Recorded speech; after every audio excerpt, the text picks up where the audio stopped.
Welcome to The Naked Podcaster. Get ready to hear the story of someone strong enough to bear it all.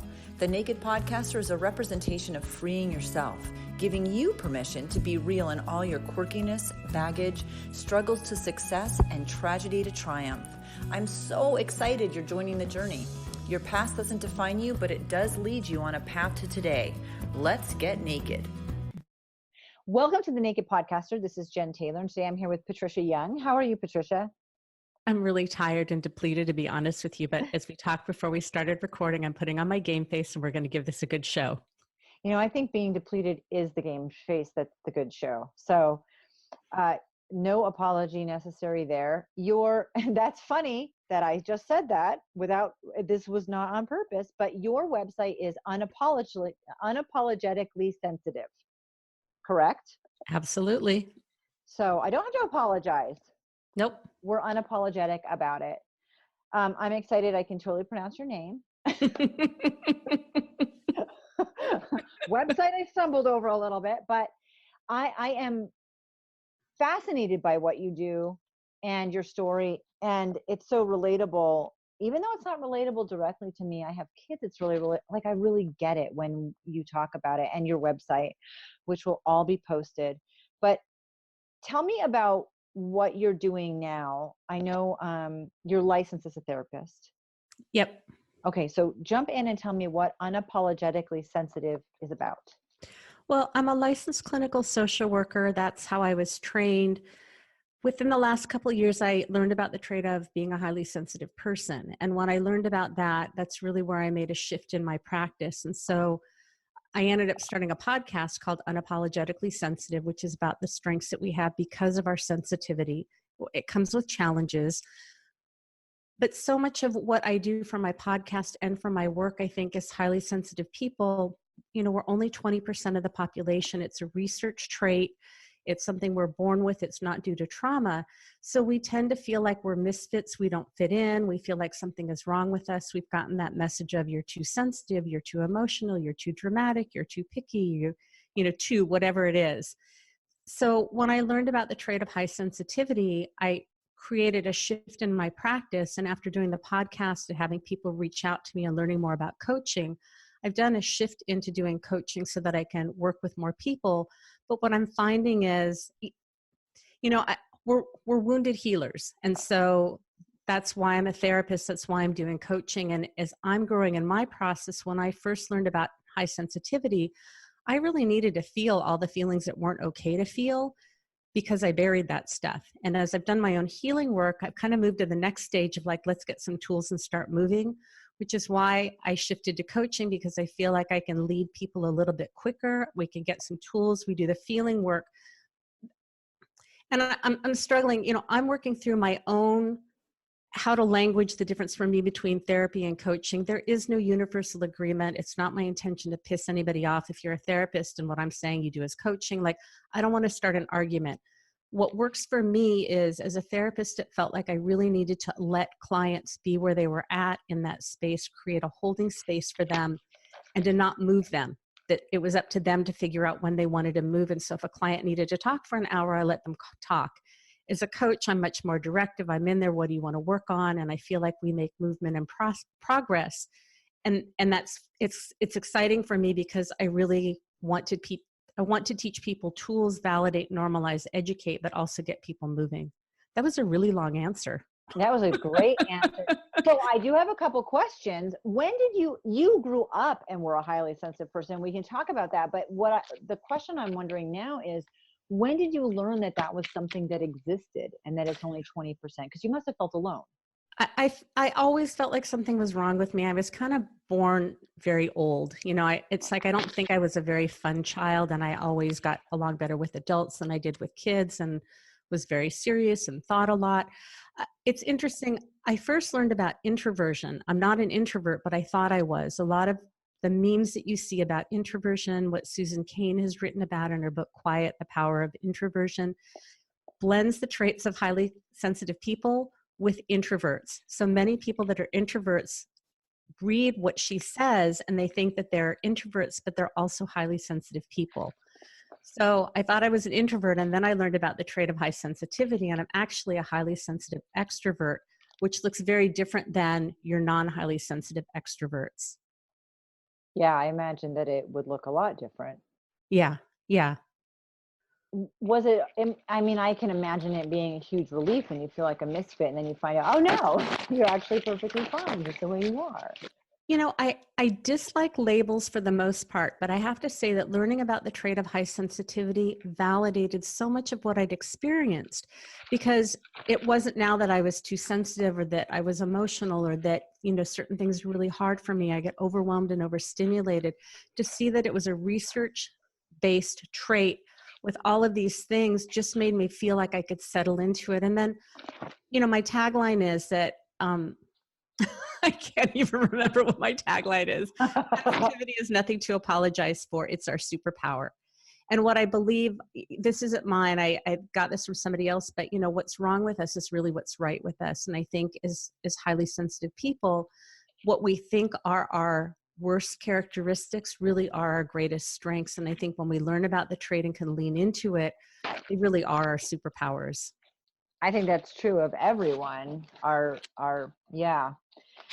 Yeah. So it's nice to lean in. And I don't necessarily like labels either, although sometimes, like I mentioned, I have a son who's autistic. Well, that's a label, except it helped me make sense of Right. what was happening because I had the ability to learn Right. about it and understand it more and be more compassionate and empathetic. And what the strengths and weaknesses were and how to balance those out. So in that sense, the good thing about labels is that it does give us the opportunity to Right. And learn. with high, Yeah. high sensitivity, one of the things is that we get overwhelmed and overstimulated very easily. We've got nervous systems that are really finely tuned. We pick up on things that other people don't. So things like bright lights and loud noises, lots of stimulation, Yeah. scratchy clothing, strong smells really impact us. And so if I feel like what the fuck is wrong with me that everybody else wants to go to a party and a loud venue and I don't, when I know I'm highly sensitive, it makes sense why that doesn't work for me. And I can own that as, so if I'm going to get together with people, it's going to be a small group. It's going to be not in a noisy restaurant. It's going to be somewhere quiet where the atmosphere is really soothing so that I can really enjoy those deep connections with people. But if I don't know I'm highly sensitive, I just keep thinking, what the fuck is wrong with me? Because I can't do what the other 80% of the world is doing. Which makes total sense. And I completely understand that.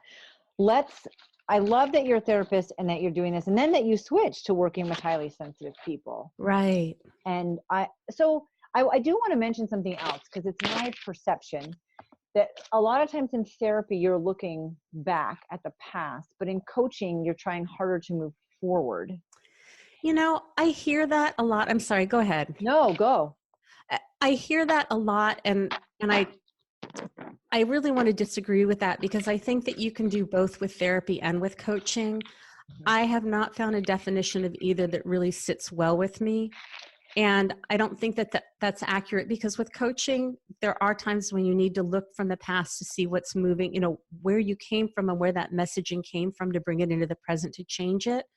And with therapy, you're not always going to stay stuck in the past. You are going to be looking to the future and moving forward. So I just don't think we have a very good definition for those people like me that want to have a nice little box to put everything in. Sorry. Well, I'm similar to that. Well, it's more making sense of things or being able to differentiate things. But I like what you said about coaching, where you can help more people and move more quickly. So it doesn't have to be a definition necessarily. Let's go back in time. Tell me about, I don't know where the struggle started or began. So jump in and share that. It's funny. I'm tired today and I can already feel that my defenses are down and I'm okay with that, but I'm just, I'm all about naming what's going on.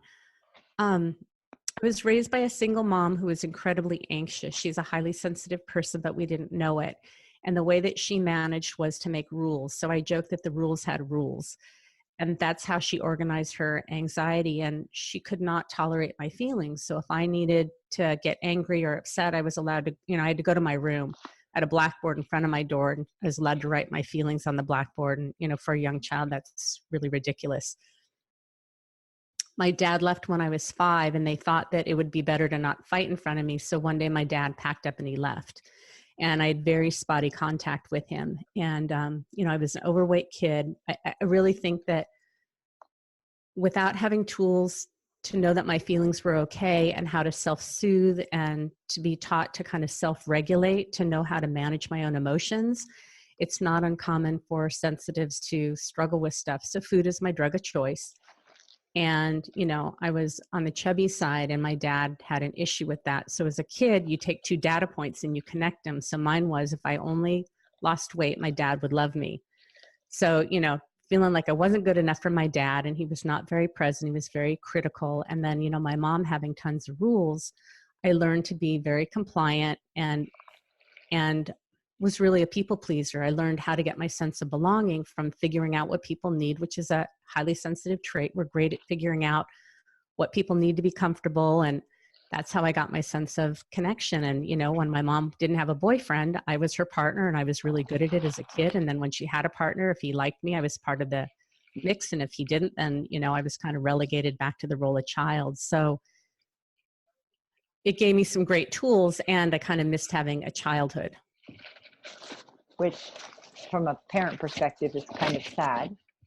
Yeah. And when I met my husband, I didn't want to have kids because I did not want to recreate what happened with my mom. So I've been married almost 22 years. This is a second marriage for me, but I spent a lot of time in therapy making sure that, I was not going to make the same mistake with this marriage. And I sat with the baby bug for about a year before I even had kids, didn't tell my husband because I wanted to be really clear that I was going to be able to do it differently. And, I have to say I've got twin boys that are 19 and they're amazing human beings. I've been a very imperfect mother and I've made lots of mistakes, but we talk about it. Well, we're all very imperfect mothers. If there's a quota of daily fuck ups, I can exceed that, no problem. Well, and I think that the gift is, with our kids, we don't want to be perfect parents. We want to be imperfect and we want to model to them how we do repair work when we make mistakes. And I'll tell you, I lost my shit with one of my kids a lot, and it meant having to go in and doing repair work. I'm not saying the goal is to screw up with your kids so you do repair work, but repair work is pretty powerful. It is, and we're human. Yeah. I mean, I wouldn't want anybody to be perfect. It would be so incredibly robotic and boring. Yeah. And okay, so you felt like that as a child. Was there ever any contact with your dad or resolution, or with your mom? My mom and I have done a tremendous amount of healing work. We added onto our house. She's got her own place. It's attached to ours. When I had my kids, she really showed up, I think, for my kids the way that she wanted to show up for me. And she was here part-time, to help me take care of my kids. And so we've done repair work. I really love the relationship that I have with my mom. My dad was pretty spotty, and as an adult, when my kids were 5, so in 2005, we flew out to Colorado. I reconnected with him, and we bought our plane tickets and got, a reservation to stay somewhere, and then he changed his mind, and it was just devastating to me. In my mind, this is my father. Even though he wasn't very present, he has a much bigger role in my life than I do for him in his life. And so, a lot of the wounding that I have is around abandonment, feeling like I'm too much, feeling like I'm too needy. That too much and too needy is from my mom feeling overwhelmed, that she couldn't manage my very average needs. And a lot of abandonment because of my dad, literally leaving and not being able to show up. And the gift of that is that it gives me such an incredible awareness and sensitivity with my clients that I can often name what I imagine is going on for them and then ask for a reality check. And so it gives me just great sensitivity around that. And my wounding still shows up in close relationships today. It doesn't grab me by the tail, but like I can tell you, my best friend Laura is a therapist. We use an app. We talk a couple times a day. And I will say, like, I'll look and see, like, okay, this is like the 3rd time I've contacted you today and you haven't contacted me. I said, I'm feeling like I'm being too much. And she will come back and reassure me, or we'll spend time together and we'll leave and she'll call me and say, like, I feel like I talk too much. And the reason why I share this is, we're 2 very skilled therapists who've done our work, and this stuff still comes up for us. And when we have relationships that have a level of honesty and intimacy in them, we can talk about it, but I can see how those defenses come up where the feeling will come up and we just dismiss it. And sometimes we need to do that to function, but I really think that the goal for me, the depth that I have in my relationships and that level of honesty is what makes my relationships rich and deep, and that I can show up and say anything that's going on in these safe relationships. And I'll do this with everybody. Correct. No, you wouldn't do that with everybody, but it is really important. And I think it's important to point out that, and I've said it before on here, nothing is a one and done. There's no magic pill. There's not a fairy godmother waving a wand over your head. And, you know, you're going to have pumpkin moments. You're going to have moments that you're still working through your stuff. It's not a destination. It's a journey. But I do know, well, I love what I heard about being a teacher. You just have to be a chapter ahead of the class. Mm-hmm. Right? Yeah. So we're all working through something. We're all struggling with something. That's, again, what makes us so human. But if as long as you're a chapter ahead of the class, then you're good. Yep.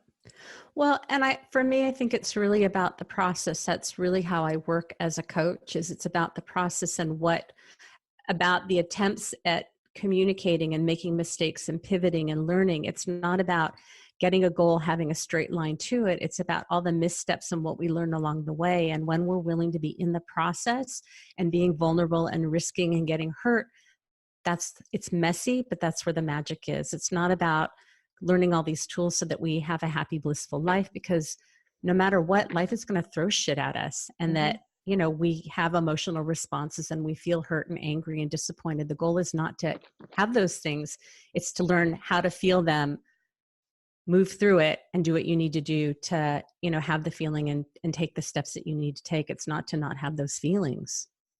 I wouldn't trade the feelings. I think it's sad. I have a daughter right now who's 17 and just broke up with her boyfriend today. So it's been a rough day, right? Okay. Mama, your heart is hurting.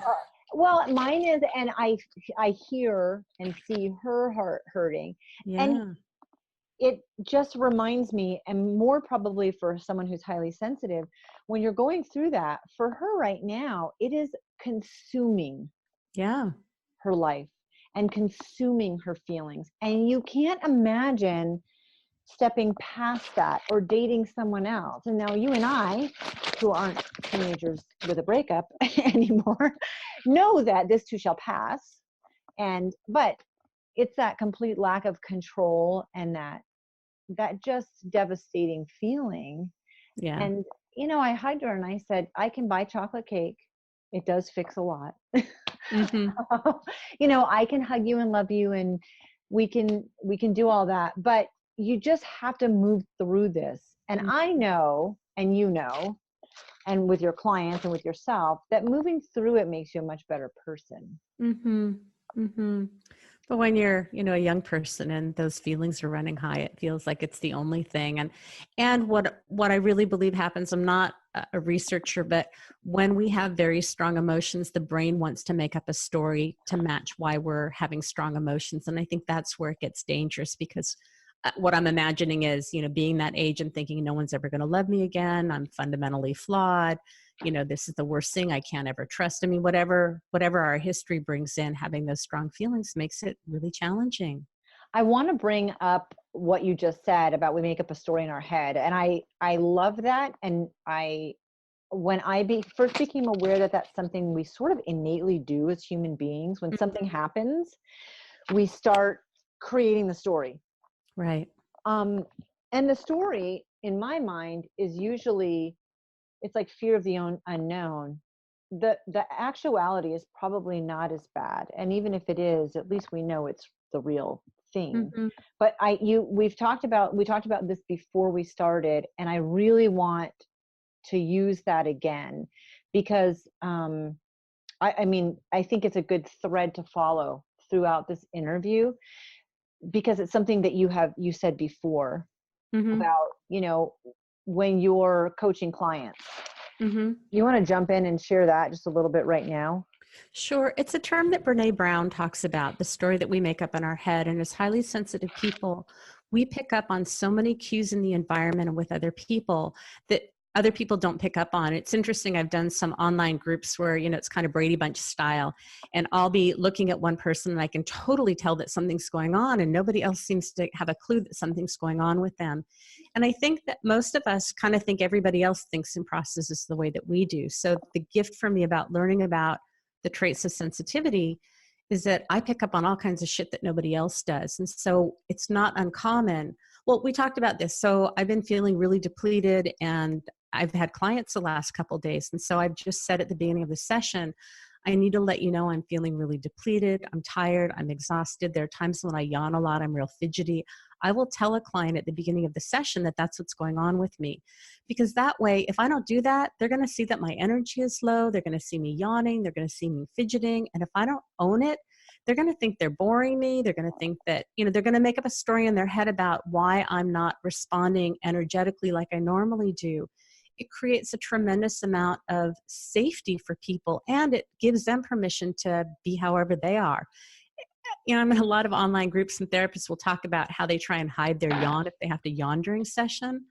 Just like, what the fuck? We're all human and we yawn. And I have a client who, if I yawn, HSPs have more mirror neurons. So whatever's going on around us, we tend to pick up. So if, you yawn, then I'm probably going to yawn. That's about mirror neurons.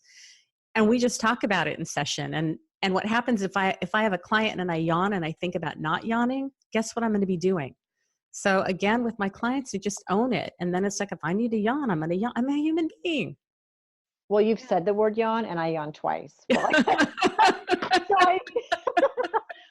I don't think I have many traits of a highly sensitive person, but I think we do make up the story in our head. So yes, if I was used to you responding a certain way and I got on, I think it's innately human. And unfortunately, especially in our society, we assume that it's me. Yeah. If you weren't responding, I would be like, does she not like me today? Am I saying something? It's all about us. Yeah. Right? Yeah. And it really is not all about us. Right. Right. And right. I remember my husband and I having a conversation, and I said, in that situation, it's either because of A or because of B. And he's like, it's not because of either. And I'm like, it has to be. And he goes, no, it's because of C. And I was like, oh my gosh, I didn't even know C existed. Right. So in my mind, I was creating a story about in this conversation of like, if you feel this way, it's because of these two things. And he's like, it's because of this third thing you never even imagined. And if we don't pause in our story, and I laughed so hard. I was like, oh my gosh, there's a C? Like, who knew? Right. Right. But we automatically make assumptions because we're constantly creating this story in our head. Right. It's from either things that we're observing in the environment. If there's lack of information, if feelings are running high, we just tend to make up a story in our head. And it's a natural thing to do. And what really works is to say, this is a story that I'm making up in my head. Or I can ask like, hey, I'm noticing something going on. Is there something going on with you? And it could be that, you're tired and depleted, or you just had a fight with someone, or, you're wearing a bra that binds and, you're unhappy. I mean, we never know, but if we don't ask, then we really never get that information. And there are times when I've noticed something with my husband, I'll ask and he says no. And I don't think that he has the awareness of what's going on, and so it's going to be different in every situation depending on the context, but we can trust that we're picking up on something, but the meaning that we attach to it may not be accurate. Absolutely. So my husband's more highly sensitive than I am. And he'll say that. He's like, you look tired and you never look tired, or something like that. And I'm like, I felt fine right up until that very moment. Yeah. Yeah. But, there are times when, because I know he's more in tune than I am, when he says something, I just kind of stop and I look at him and I think, well, I'm going to have to percolate on that a little. I felt fine, but I know he picks up on stuff that I don't. Yeah. Yeah. So I look inwardly and I think, okay, now, and sometimes you don't recognize it at all. And sometimes it's just an awareness. There's no answer. There's no magic cure. There's nothing wrong. Right. You have a puppy on your lap and it's very, very cute. Sorry. Nobody else knows that. This is Gracie. She sits on my lap. If she's not, she's barking or making noise, and I take her collar off. So if I have to set her down, she scratches. You don't hear it. Yep. Nope. I love it. No one else can see that. I want to go back a little bit because you're growing up as this kid with the mom and the dad and that situation. So Explain to me what it was like to be in school and what friendships were like, and then what dating was like. Well, I think what saved me is I have a really strong need to connect, and I always had at least one best friend. And I tend to seek out friends that were really nurturing, I think, because I didn't get the nurturing that I needed from my mom. You know, as a kid, it's like, and this is a carryover to the adult, it's like, I want to be the baby. You know, I want to be the one that's taken care of. I want to be the one that's nurtured because I just didn't get enough of that. And, you know, as a kid in elementary school, I was getting myself up, packing my lunches, doing my own laundry, very independent. And it's interesting with my kids, you know, I want them to be independent, and my husband is way more nurturing than I am. So it's been a balance for us to try and figure out, because, you know, he's like, my mom did everything for me and I turned out okay. And I'm like, you need to start letting them be independent. But anyway, so I always had a best friend. I really had a strong need to connect. I think that the need to people please probably saved me. You know, I was a rule follower and needed people please, but what happened is I acted in. You know, many kids will swear and break things and get into trouble on the outside. You know, overeating was a way that I could act in, self-soothe. It hurt me and nobody else. So it's kind of like I could put on a smile and connect with other people, but internally didn't really have that way of connecting. I really didn't date until I was in college. I've had a couple of, you know, good long-term relationships. Well, as healthy as I could have. When I was it took me 14 years to get my bachelor's degree. I put myself through college. I didn't know I was highly sensitive, so I could never take a full load. I didn't realize that I had perfectionism. So if I didn't think I was going to get an A or a B in a class, I would drop it. I didn't realize that. I changed my major a million times. So I graduated, I was probably in my 30s by the time I graduated. And then I did go to graduate school and got in and got out in 2 years. You know, so I kind of had a very long, circuitous road. My mind just totally went blank. So how does that connect? I don't know. Can you ask me a question? Because I kind of lost my train of thought. To dating people. That's all right. We're human. I love it. So I don't think I had really bad relationships. My first marriage was somebody that I knew when I was a kid. He was 5 years older, and I kind of just wanted him. And it was a very tumultuous relationship. And it wasn't until I started dating my husband that I didn't realize that relationships didn't have to be as hard. That, you know, my husband and I have issues, but it was definitely not as tumultuous. But when I was 30, I moved into a recovery home for my eating disorder. And we did morning check-in where you'd have to say 2 things that you were feeling. And I couldn't even tell you what a feeling was. And we had contracts in the house. And, you know, I learned to use words as a way to keep people away. That's what was acceptable in my family. So I had a contract where I could speak in 1 sentence. And we'd have dates with people on Sunday that were in the community for recovery. And so I had a date with someone I didn't know, and I could speak in 1 sentence because I didn't know how to trust. I didn't know what my feelings were. I didn't know how to connect. So I did a lot of therapy. So I have those skills now, but at age 30, I didn't have, I'm 55, I'll be 56 next month or this summer. So yeah, I got a late start. Well, there's nothing wrong with a late start. No. So tell me about the eating disorder, because you've touched on it a little bit. I completely get the self-soothing. Yeah. And that I understand what you were doing. How did it turn into an eating disorder for you? And what made you turn yourself into the clinic? You know, I've always been really upfront about the things that I struggle with. I'm an overeater, so that's what it looks like for me. What I wanted recovery, and it was to the point where it just felt so out of control. And I never really got into drinking because I thought if I did the same things with alcohol that I do with food, I'd be dead. And, you know, I can remember having food and falling asleep, having cookies on my bed and waking up in the middle of the night and eating. And, you know, because I'm not a purger, you have to manage how much you can eat because you get full. And if you're not purging, you know, you got to balance how much you can eat before you get too full and sick. What I got out of the recovery home, I lived there for 9.5 months. It was the first functional house that I lived in where we had communication and rules and really learning how to have boundaries and talk about my feelings. So that was really, really helpful. I still struggle with food. I think it's gotten much, much better.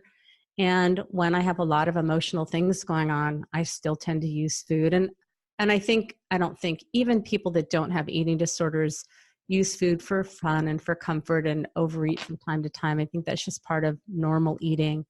And it's still something that, I struggle with. There's nothing wrong with struggling. What was the final straw where you decided that that was the best avenue? Well, I think I'd seen some other people go through the recovery home that I did. And it's like, I really wanted that. I wanted that freedom for myself. And I do really well with structure. I think highly sensitive people, we need to have a certain amount of structure without rigidity. And there's that whole balance of going back to, what I grew up with, where the rules had rules, and finding that balance of, is this structure that serves me, or is this a way of not being aware of what I need internally and defaulting to external rules?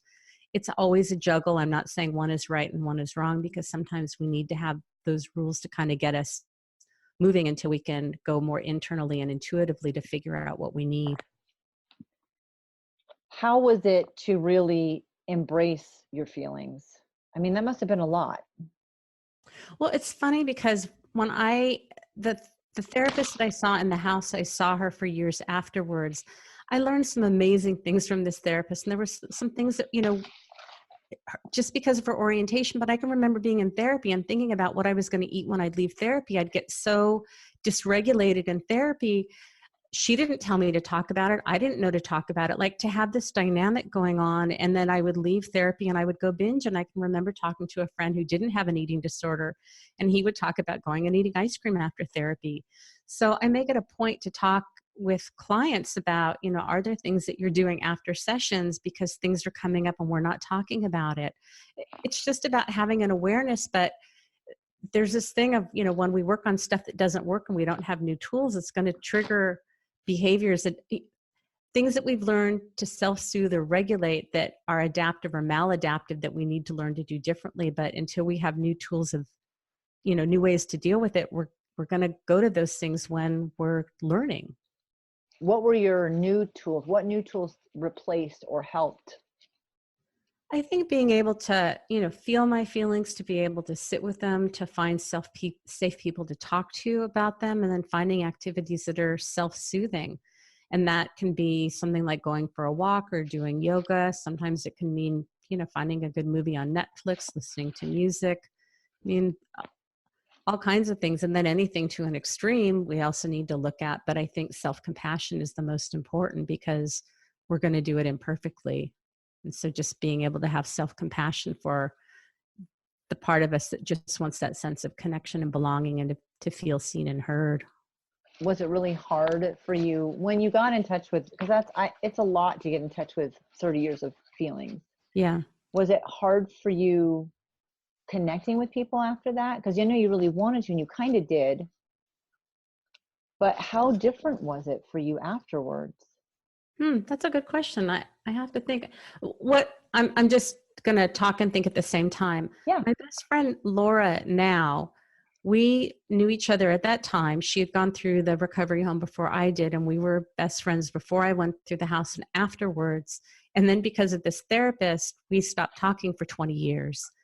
And yeah, there was what felt like an ethical issue that came up that now looking back, there was no ethical issue. But the therapist gave her an ultimatum. I gave her an ultimatum, and we stopped talking for 20 years. We lived 5 blocks apart. We did for this whole 20 years. And so she was in my wedding. I ended up having twins. She got married, had 2 kids. We missed all of this stuff. And then we reconnected within the last few years. We did a podcast episode about it. But I think I still had the ability to connect and be vulnerable. I think, honestly, vulnerability has always been a strength of mine. Even with the wall of words, I think that vulnerability was already there. That's awesome, actually. That's great to have gone through that and realize that even though you were struggling in this area, you were still connecting. Yeah, I have a really, really strong need to connect, and I'm really good at connecting. I don't do chit chat really well. I don't like networking things. I don't like social activities. When my kids were in school and they'd have exhibition night or back to school night, it made me want to poke my eyeballs out. I like one-on-one deep conversation, but just chit-chatting with people. I don't have a lot of bandwidth for that. Yeah, I understand that. A lot of us don't. Yeah. I'm the ultimate extrovert, and I feed off of people's energy, and I'm not highly sensitive. So networking events for me are like energy. It's like charging the battery, right? And I hate chit chat. Yeah. I don't like it. Yeah. So for me, I go in and I see people that I've already connected with, where there's something there, and I just want to recharge off of them. Yeah. Because I lose my mind with the chit chatting. So Yeah. I feel you. You learned that not only was being highly sensitive not something negative, but it was also a superpower. That shifts gears a lot. There's a lot of negativity in society anyway. And people that are highly sensitive, and I know from having a couple of kids that way, it's really hard not to be critical. And I think a lot of that is the 80% of us don't necessarily understand.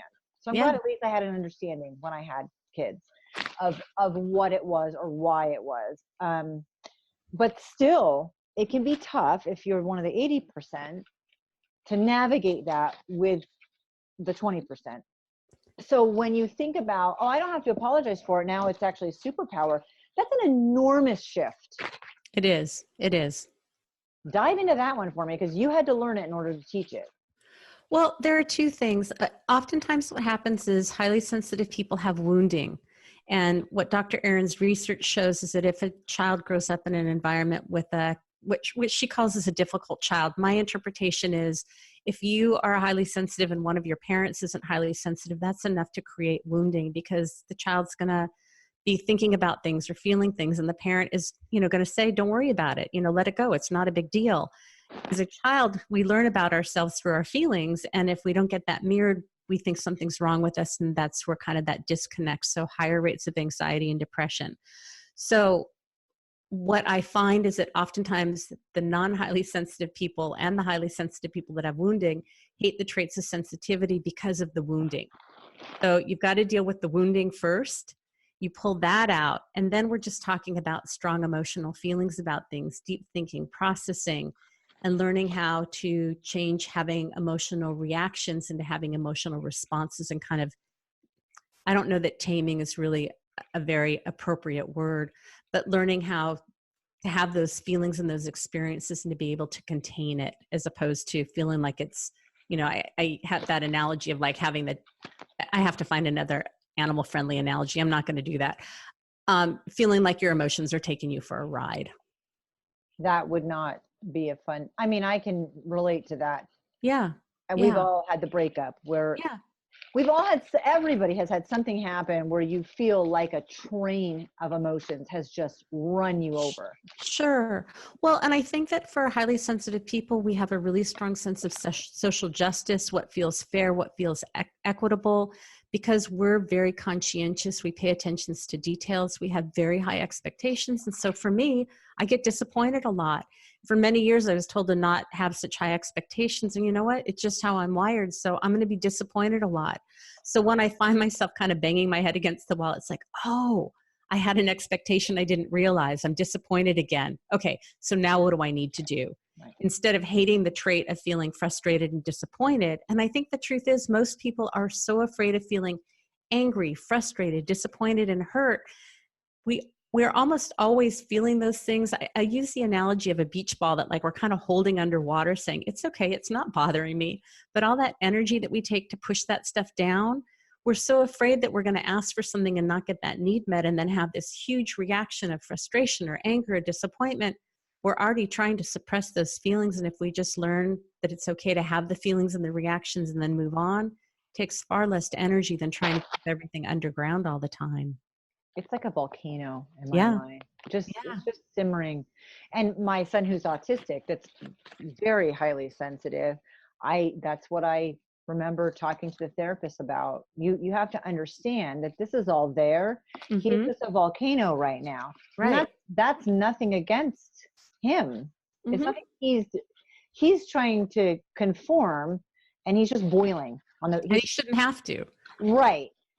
So appropriately releasing that would be far better for everyone than turning yourself into a volcano.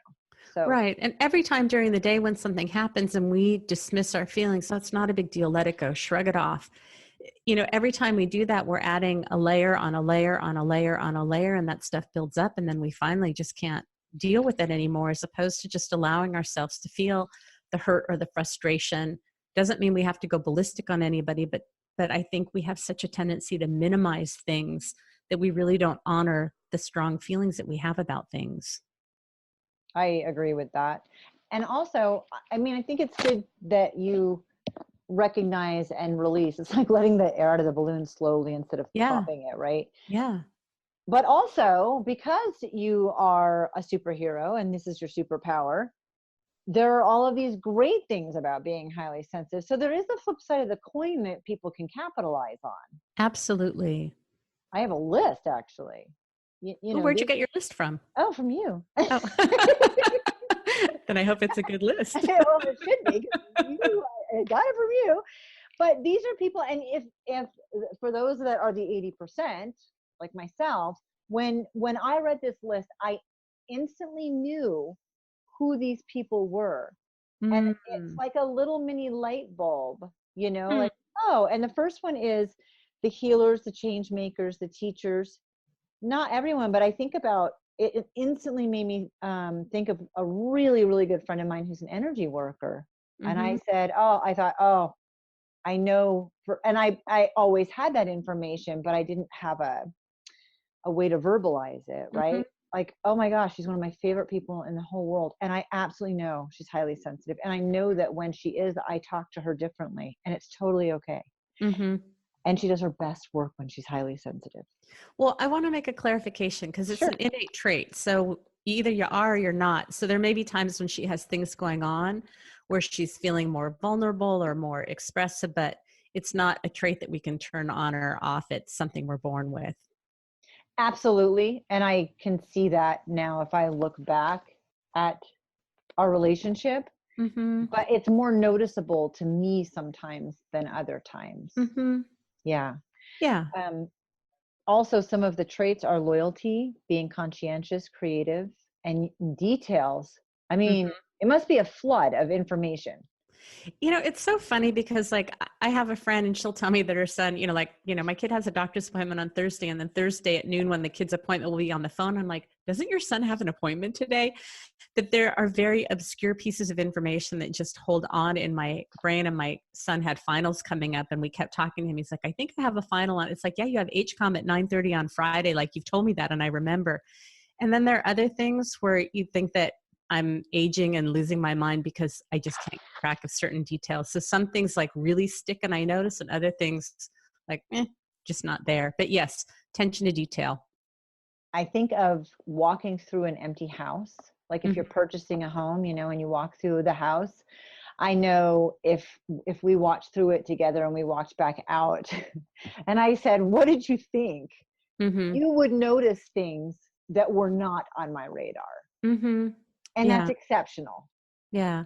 I think for me also, because connection and people is so important, that I really respond to people's energy and how I feel around them. And,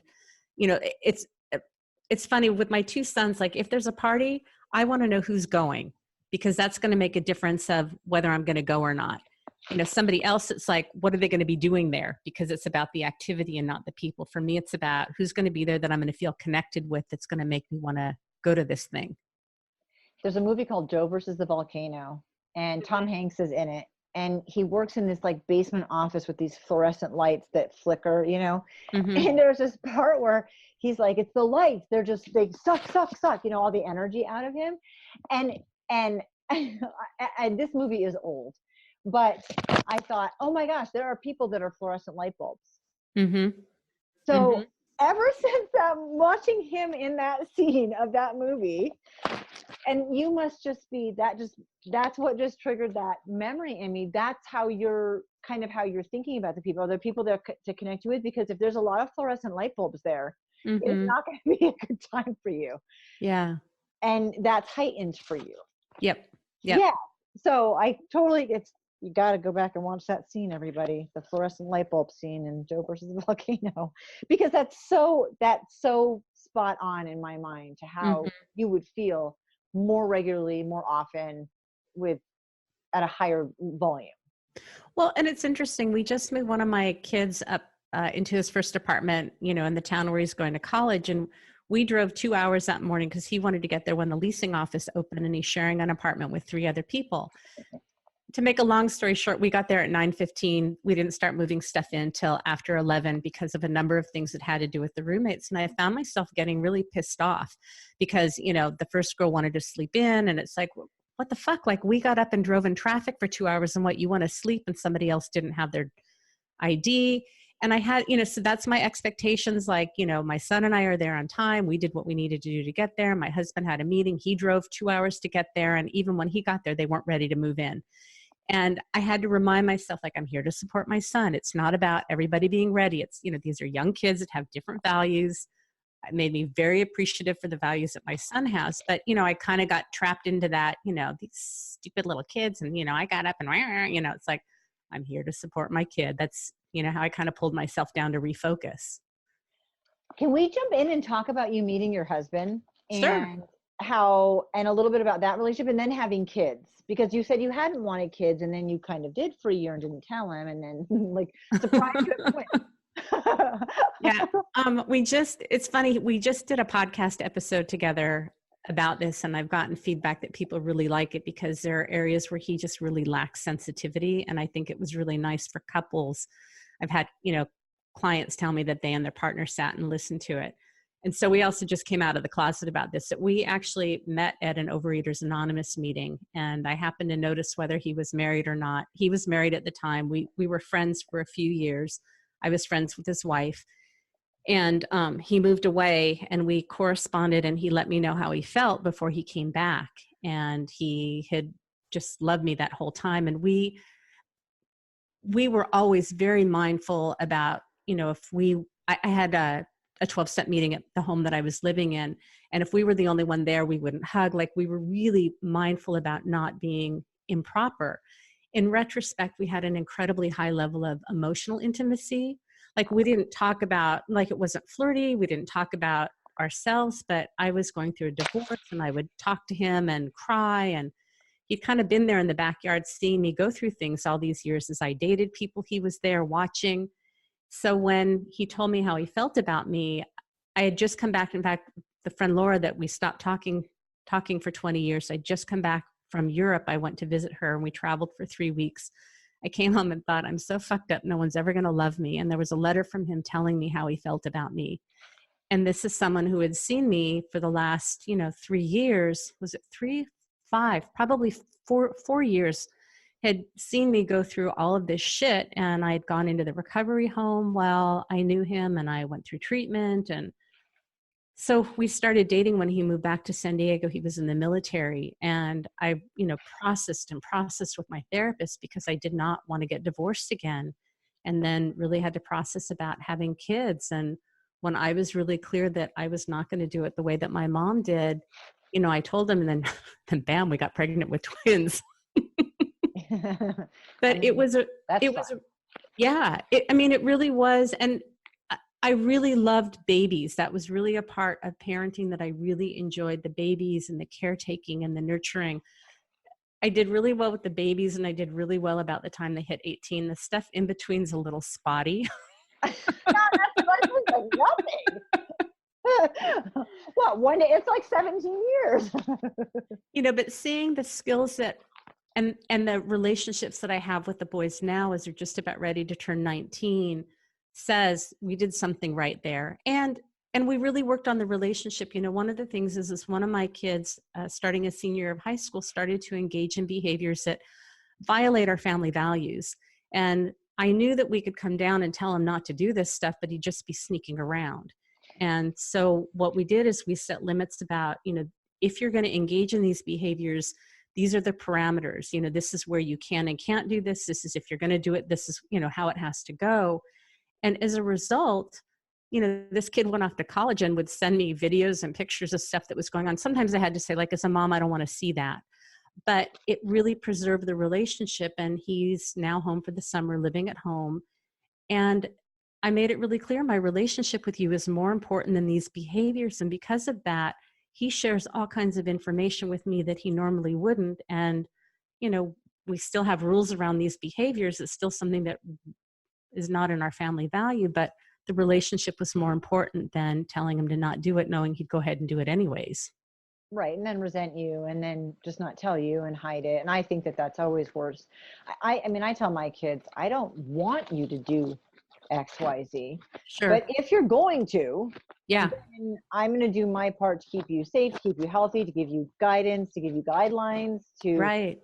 help support you in any way that I can. It does not mean that I'm high-fiving the behavior. It means I'm Right. high-fiving you as a person. Yeah. And it's tough as a parent to do that. What was it like with you with the rules within the rules? I mean, how did you struggle with any of the stuff you did with your mom? Yeah, I was too permissive. There's something called childhood emotional neglect, and I just had a guest on who talked about her book like a million times, and so I don't want to end up being that person. And I feel like I keep mentioning episodes that I've done. It feels relevant. If I sound spammy, I apologize. But there's something called childhood emotional neglect, and it's basically what didn't happen. And so, like in my household, there was a lot of childhood emotional neglect because there was no talk about feelings and emotions. And so because there were rules, I didn't learn how to negotiate. So with my kids, I went to the other extreme and wanted to let them negotiate, but really did not learn how to set limits and hold limits with them. And so that was an area of challenge. I think I'm very attachment oriented in my parenting. I think overall it worked out great, but there are areas where my kids lack some skills because I didn't know how to set limits and help them follow through on them. So now that we have a kid home for the summer, I wrote out a 3-page contract saying, we're doing this because we love you. We failed to teach you some skills. And so this is what we expect of you. This is what it's going to look like. This is how we know that you're doing it. And this is the consequence if you don't do it. And so when he went back home, we went over this list with him, had a discussion. He's been home for a couple of weeks, and so far it's going well, and he does better with structure. He does better with follow through. If I'm clear about what the consequences are, it makes it so much easier. And so, I'm getting a chance to reparent in areas that I had some shortcomings because of my own skills that I didn't get growing up. That's totally normal, by the way. You can come from, parents that were married and loved each other and upper middle class and the whole thing. And still, I mean, there's kids still end up having issues, and there's no such thing as a perfect parent, nor Yeah. should there be, like we've already talked about. So parenting means you're going to feel like you're falling short. Yep. Fairly often. Well, and the pattern that, we have, and I see this with my husband, I see it with friends who have kids, is that, you say, this is what I want from you. The person says yes, they don't do it. You lose your shit, they apologize, and then you start the pattern all over again because we don't know how to do those intermediate steps. And so we just keep repeating that pattern. Yeah. Are either of your boys highly sensitive? I think they have traits of sensitivity. There's sensory processing disorder, which is not the same as being highly sensitive. One of my kids is very tender. I don't know whether he is or not, but it's interesting. When he and his girlfriend were home, we went to do something together, and we were talking about my mom who lives with us, and my son was saying that he wanted to get a tattoo. I said, are you going to get any more tattoos? He and his twin got the Chinese symbol for twins on their 18th birthday, which I thought was incredibly sweet. I said, you going to get any more tattoos? He said, I think when Grams dies, I want to get a tattoo, to memorialize her. And the two of us, our eyes started tearing, and my son's girlfriend kind of commented that, he and I tend to be very tender about that. And I said, you really should talk to Grams about that before she dies, because I think that would be really special. So we had a conversation, and my mom sees tattoos as, you're defacing your body. So she's like, can you get something engraved? Can you get a watch? And I could see my son struggling. And I said, is it because it's permanent and you can't lose it? And he said, yes. That's why he would want to get something. So the three of us talked about, what symbol would represent each one of us. And it was really just very tender and heartfelt. Isn't that great? Yeah. I love those moments. Yeah. With working with highly sensitive people and being one, I like to kind of wrap up and end on what's the best advice you could give, or what's the hug that you would give them verbally? learn as much as you can about the trait. If you go to Dr. Elaine Aron's website, it's hsperson.com. There's a self-test there that you can take. And if you take it and you suspect you're highly sensitive, but you don't test within the range, Dr. Aron suggests to take the child version of the test and to think back to when you were a child, especially for men, because our culture doesn't value sensitivity, so we learn to bury those traits. So learn as much as you can about being a highly sensitive person. Try and hang out with other highly sensitive people. And then there's a part, I think that we've internalized so much negative messaging. And I remember watching a dance show where these young kids were in a world competition and they didn't win. And one of the judges told them not to cry. And Jennifer Lopez was one of the judges. And she's like, babies, you just go ahead and cry. You cry, you get it out. And when you get it out, then you move on. And I see this so common, so often where people are, we get those messages even still about, don't cry, toughen up. And it's like, those are real feelings. So learning what the negative messaging is that we got, how we've internalized that, and being able to change that so that we really see that what we experience are superpowers. And if you're finding that you're stuck, then, reach out to a therapist, reach out to a coach that works with highly sensitive people. That same website has coaches and therapists that are knowledgeable in the highly sensitive person. You can Google someone. They don't have to be from that website, but the way that you would work with somebody who is highly sensitive is much different than someone who's not aware of the trait, because they're probably going to try and get you to be like the other 80%, and you end up feeling more invalidated. Amen. Thank you so much. Thank you so much. This was so great, Patricia. Thank you so much for having me here. Thank you for taking the time to get naked with us. If you'd like to bear it all with me, get in touch. Your story is unique and valuable. Let's show it off.